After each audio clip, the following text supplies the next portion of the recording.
Le succès, ce n'est pas seulement d'être ballon d'or. Parce que si tu as gagné 10 ballons d'or, ça veut dire que tu étais un succès dans ton carrière. Il y a d'autres qui ont fourni des efforts comme toi, mais ils n'ont pas gagné. Ça ne veut pas dire qu'ils sont pas des succès. Je pense que le succès, c'est à ce niveau-là où tu sors d'une compétition et tu dis, j'ai donné tout ce que je pouvais donner, mais à la fin, quelqu'un doit gagner.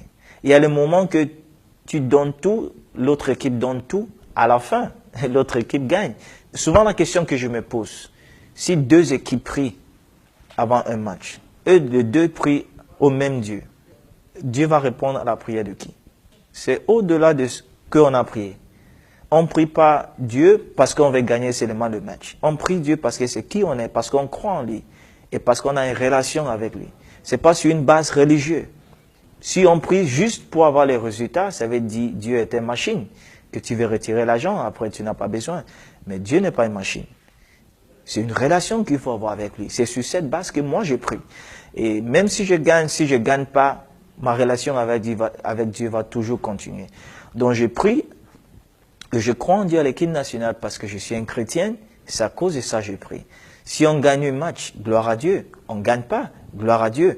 Mais il faut que chaque fois que j'ai cette occasion de représenter mon pays, je dois mouiller mon maillot et je dois donner le meilleur de moi-même.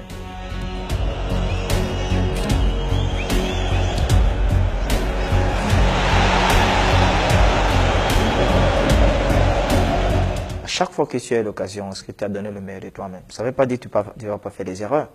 Mais si tu sais, sincèrement, que tu as donné tout ce que tu pouvais, tu peux rentrer avec une cœur tranquille. Ça ne veut pas dire que si vous avez perdu le match, tu vas rentrer, sourire. Tu n'es pas content parce que tu aimes gagner. Mais tu ne peux rien faire, c'est passé. Il faut toujours regarder vers l'avant.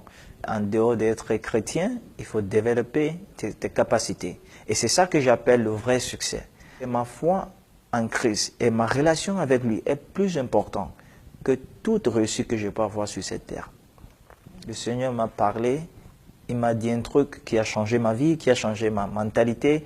Et ce qu'il m'avait dit, c'est « Eyon, quand tu seras devant moi, mon fils, je ne vais jamais te demander combien de buts que tu as marqués. Je ne vais jamais te demander combien de trophées que tu as gagnés.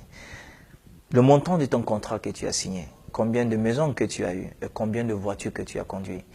Combien d'amis tu as eu ou combien de dons tu as donnés.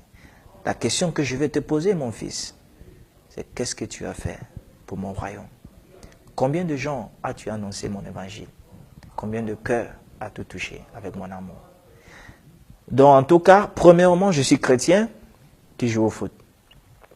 Donc, je préfère que les gens me connaissent comme ça que de me connaître comme un footballeur. Parce qu'aujourd'hui, je peux être footballeur, demain, je ne serai pas. Mais si je suis chrétien aujourd'hui, c'est pour toute ma vie. C'est qui je suis et c'est qui je resterai.